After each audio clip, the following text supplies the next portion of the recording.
Hi everyone, welcome to Malethabo Accounting Academy.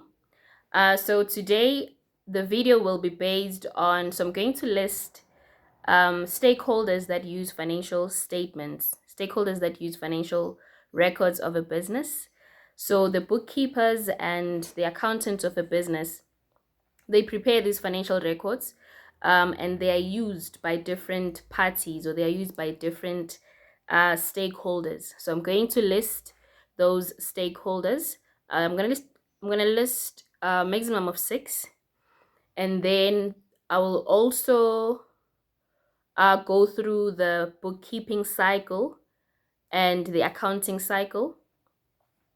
And then lastly, I am going to list the different transactions that can take place in a business, right? Okay, let's start with the stakeholders that use financial. I'm going to list the users of financial statements.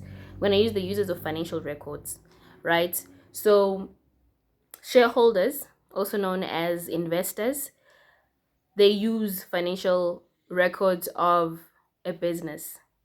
So shareholders are interested in information that will help them determine which company they should buy shares from, right? They need information if they have already bought shares from a specific company. They need information that will help them determine whether they should hold on to the shares or they should sell the shares.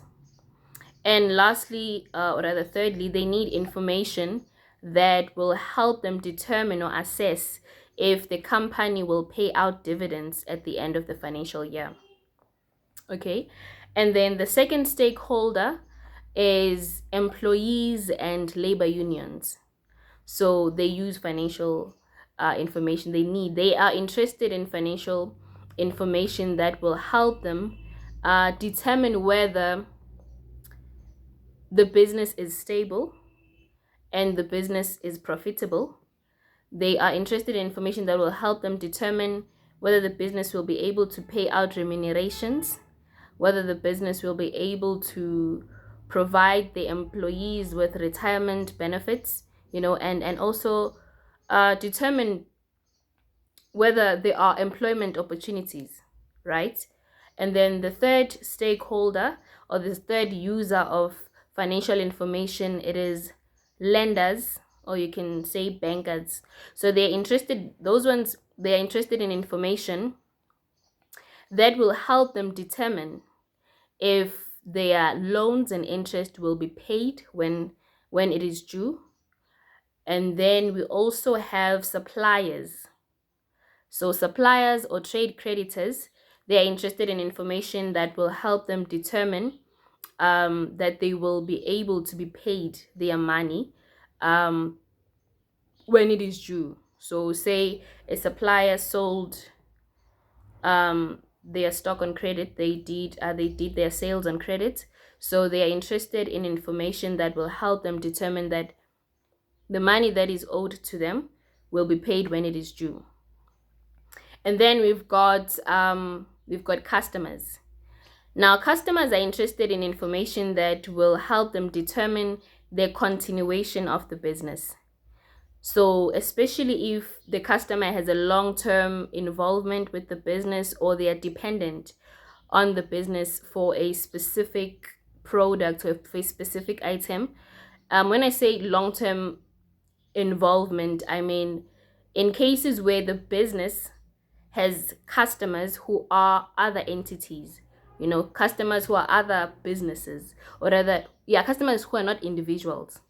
So in cases where, say, the business has a deal, a 5-year long deal with the customer, or has signed a 5-year long contract with the customer, so the customer will be interested in information that will help determine the continuation of the business. Will the business be operational in the next financial year? And then also, I think lastly, it's management. So management is also interested in financial information that will help them carry out decisions, carry out planning, control responsibilities, Yes, so I've listed, so let me go through what I've listed. So I've listed um, investors slash shareholders. I've listed employees and labor unions. I've listed bankers or slash lenders. I've listed suppliers and or slash trade creditors, and then management. So there's more than six, obviously, users of financial information, but I'm just gonna leave it there for now. And then I want to now go into the bookkeeping and accounting cycle, right? So now there's bookkeeping and then there's accounting. So it's not just accounting, but there's bookkeeping and then we go into accounting. So now, where does it start? The cycle, it starts from transaction. So that's the first thing that happens in a business. A transaction will take place, right? Buying and selling, that is a transaction. A transaction will take place, and then we will have a source document. Now, what is a source document? A source document is proof that a transaction has taken place, right? So a source document summarizes transactions. And then we will have our journals. So we have to go and record in our journals. That's step number 3. Now, journals summarizes source documents. We have different types of journals. We've got cash journal, cash payment journal, cash receipt journal, creditors journal, debtors journal, creditors allowances journal, debtors allowances journal. Yeah. And then we will have to, the next step is now we have to do a bank reconciliation. So what is that? So the bank statement of the business and the journals of the business. So what is reflected on the journals and what is reflected on the bank statement should be identical, should be the same. But often that is not the case. There will be discrepancies. So now we will try to reconcile. We will have to reconcile, not try, but we have to reconcile, meaning we have to make what is reflecting on the bank statement should reflect on the journals. So that is called bank reconciliation. We also do a creditors reconciliation. And then the next step is the general ledger. So the general ledger summarizes the journals, right? And then we will have to do a pre-adjustment trial balance, right? A pre-adjustment trial balance summarizes the general ledger, right? So now once you've completed your pre-adjustment trial balance, that is where bookkeeping ends. That is where bookkeeping ends. And then now we have what we refer to as year-end adjustments. When you start working on your year-end adjustments, that is where accounting starts.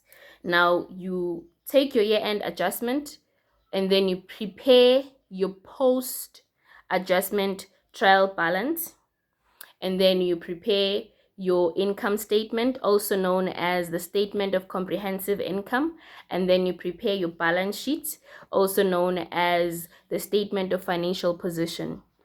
So that is the end of the accounting cycle. So did you see? So we've got bookkeeping cycle, which starts at transaction and then it ends at pre-adjustment trial balance. And then you've got accounting, which starts at year-end adjustments. And then year-end adjustment, you do your post adjustment trial balance, you do your income statement, you do your balance sheets. Then that's the bookkeeping cycle and the accounting cycle. Okay, I think I'm going to do another video because I don't want to make this video too long. I'm going to do another video where I'll be listing the different transactions that can take place in a business. So that's going to be the end of this video. And yes, you can comment down below if you've got any questions, if you need any clarity on anything that I've been speaking about on this video. You're more than welcome.